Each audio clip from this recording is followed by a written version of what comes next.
अंदर गांव के अंदर जा जाके प्रचार करना पड़ेगा और जेल जाना पड़ेगा। जितने जेल भरेंगे तब जाके लोगों में ताकत आएगी और आत्मविश्वास आएगा। चाहे गोली चले चाहे तोप चले, इनसे लड़ना पड़ेगा।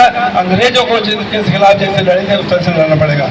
और मैं तो ये कहूँगा, आज ये आ रहा था पेपर में, राजा साहब और आदरणीय चौधरी जी ये सुन रहे थे मीडिया में कि तृणमूल कांग्रेस भी कांग्रेस में मर्ज हो रही है। अरे जितनी भी पार्टियां हैं, चाहे वो उत्तर प्रदेश की हो चाहे दिल्ली की हो, इन सबको मर्ज कराइए, एक चिन्ह पंजे पे लड़ो, तब जाके इनको भगा पाओगे। तब होगा पूरा देश जब एक चुनाव चिन्ह पे लड़ेगा, तब जाके होगा। नहीं तो ये मान के चलिए इसी तरह से हम लोग प्रताड़ित होते रहेंगे। ये पूरी हिटलरशाही आज से शुरू हो गई। नरेंद्र मोदी ने पंडित जवाहरलाल नेहरू से एक दिन आगे आ गया और प्रधानमंत्री रह के। ये हिटलर भी चुनाव कराता था, लेकिन हिटलर कहता था कि वोट कौन डालेंगे, वो चिन्हित रहते थे। खड़ा कौन होगा, किसका पर्चा मारा जाएगा, ये हिटलर तय करता था। और हिटलर ने जब एक बार मीटिंग की, मुझे किसी ने किस्सा सुनाया कि हिटलर ने जब एक मीटिंग की अपने लोगों की, तो उन्होंने कहा आप इतने आतंक कर रहे हो आप जनता के पीछे, तो चुनाव कैसे जीतेंगे? बोले मुर्गा लेके आओ। मुर्गा लेके आए, उसने उसके पंख तोड़ दिए मुर्गे के, वो तड़फड़ाता रहा। उन्होंने कहा दाने लाओ। दाने ला के उसने डाले, वो मुर्गा चुगने लगा। ये पॉलिसी ने लगाई है कि 1200 दे दो, 5 किलो अनाज दे दो और इनके वोट ले लो। वो हिटलरशाही आज से और तेज शुरू हो गई है कि पर्चा जो एक्सेप्ट होना था, जिसमें कोई दम नहीं था, कोई रिपोर्ट नहीं थी, और जैसा हेमंत भाई ने बताया क्या क्या चीजें उसमें पॉसिबल थी, इस सब पे उन्होंने संज्ञान नहीं दिया। तो ये मान के चलिए कि ये उसी बदौलत पे लड़ेगा। लेकिन मैं नरेंद्र मोदी को कहना चाहता हूँ इस कांग्रेस की इस मीटिंग से कि ये हिंदुस्तान की जनता है, यहाँ पे कोई भी बंदा एक बार चलता है कि तुम्हारे जितने मुद्दे हैं अब सब फेल हो गए। ठीक कहा था मिश्रा जी ने, इनके सब आंकड़े सब फेल हो चुके हैं। ये 77 में अगर इंदिरा गांधी को जनता हराती है तो 80 में उतनी मेजॉरिटी से लेके आती है। भारत की जनता है, ये सब चीज समझिए, इसे मान के चलना। लेकिन लड़ाई करना पड़ेगी। और जीतू भाई, आपसे मैंने पहले ही कहा था, राजा साहब को भी मालूम है, आदरणीय रिमन भाई, आदरणीय चौधरी जी, ये एक केस लड़ते लड़ते हाईकोर्ट से मैं भी सुप्रीम कोर्ट ले गया हूँ।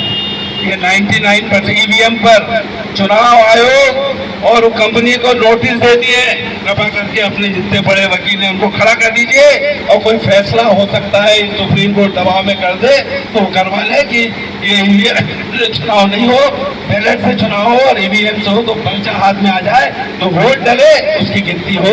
ये करवा लीजिए, ये मौका है, जुलाई के अंदर वो पेशी है, अगर ये कुछ हो सकता है तो करवा लीजिए। ये सब आपके हाथ में है। धन्यवाद। जय हिंद, भारत माता की धन्यवाद।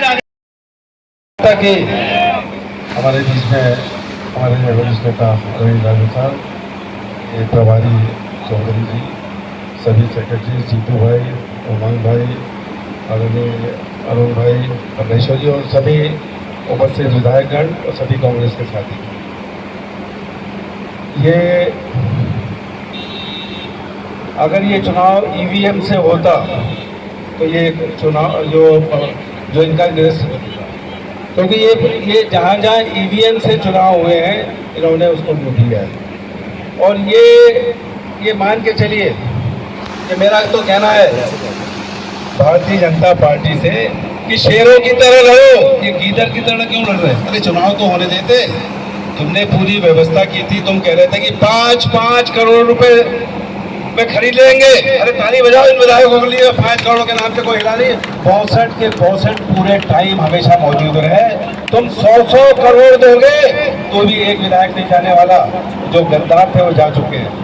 दूसरी बात मैं ये कहना चाहता हूँ, ये आज का दिन ये भारतीय जनता पार्टी ये मना रही है कि नरेंद्र मोदी को पंडित जवाहरलाल नेहरू से एक दिन ज्यादा हो गया प्रधानमंत्री बने हुए। अरे इससे ज्यादा दिन तो जेल में रहे थे अंग्रेजों की, पंडित जवाहरलाल नेहरू जेल में रहे थे।